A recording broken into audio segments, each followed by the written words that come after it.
What we're going to do now is we're going to take a look at how I typically analyze a race, and I've selected the Florida Derby from 2014 because it illustrates a lot of the different handicapping angles that you're going to see on the videos further down on this web page.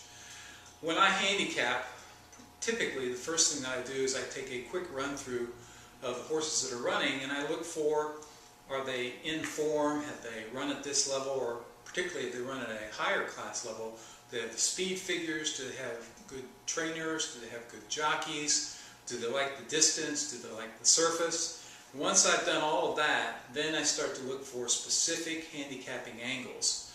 For many years I bought every system available trying to find the secret to handicapping thoroughbreds, and the one thing that I finally discovered was there is no single secret. Handicapping is like having a toolbox, and your task each race is to figure out which tool or tools work out the best for handicapping that particular race. So this race, the 2014 Florida Derby, is a good example of how to use various tools. So let's take a look first at the program and who was in the 2014 Florida Derby.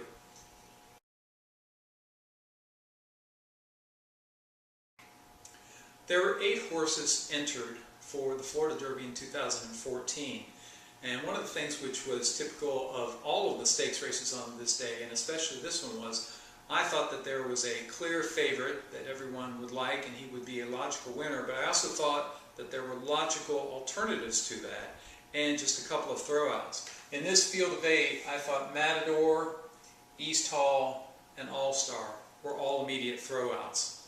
But any of the other 5 could win. I thought Wildcat Red on the rail had all the speed, he could wire the field.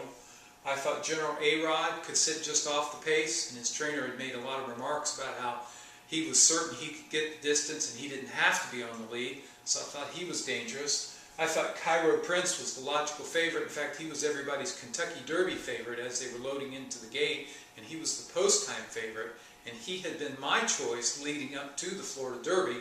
And then Todd Pletcher's undefeated 3-year-old colt Constitution had only been out twice, but he also looked very strong in this race.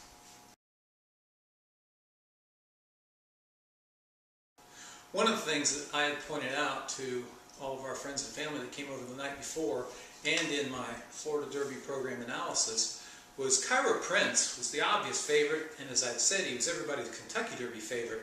And his workouts since his January romp in the Holy Bull had just been sensational.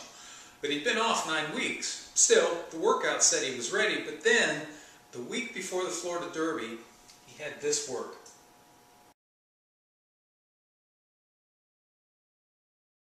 This slow workout just bothered me. The workouts leading up to a race, as you're going to see later on, one of the angles I like are fast works or bullet works. The workout right before the big race, that should not be the one that is kind of not so good. So I thought he was vulnerable. In addition, in his start before the Holy Bull, he'd finished second in a graded race to another Kentucky Derby horse, Honor Code, but when Honor Code came back to run here at Gulfstream, he just looked flat. So Cairo Prince was a favorite that I thought he could win, he could just romp, he could duplicate that Holy Bull, but with that poor workout and with his loss, or with his loss to Honor Code in New York last winter, and then Honor Code not coming back to run well, I thought he might be vulnerable. So the horse I thought might have a chance was Constitution. Now Constitution is going to be ridden today by Javier Castellano. Check out the past performances of several of the runners today.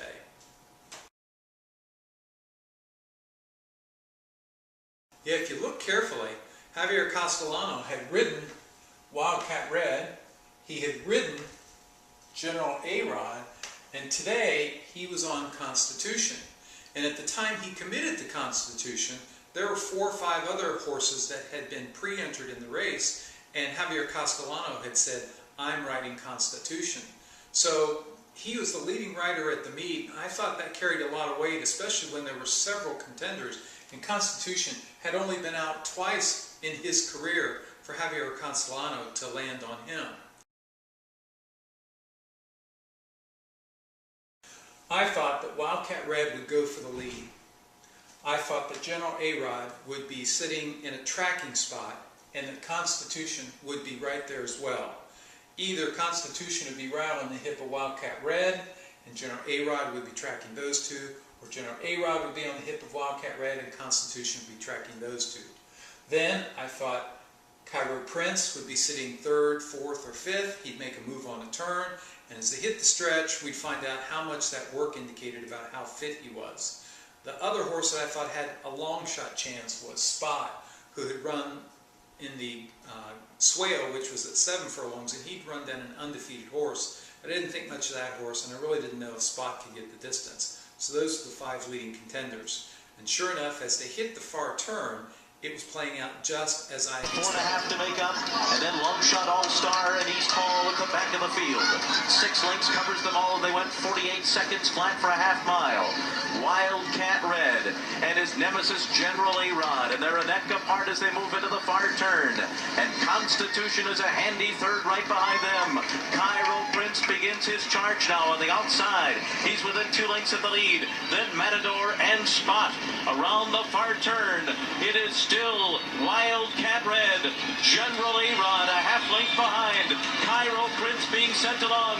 Constitution is going to get through an opening on the inside. Here he comes, bounding through on the rail. Constitution up the rail with Javier Castellano, head and head with Wildcat Red on the outside. Constitution! Constitution!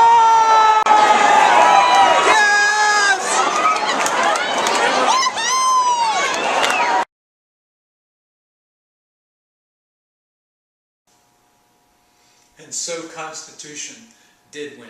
Now my win percentages are 34%, which means that about of every 3 races that I play, I win 1 out of 3. So you could look at 2 races for this one where I handicapped it and did not win, but this was how I put my handicapping tools to the use, and it worked out good for me.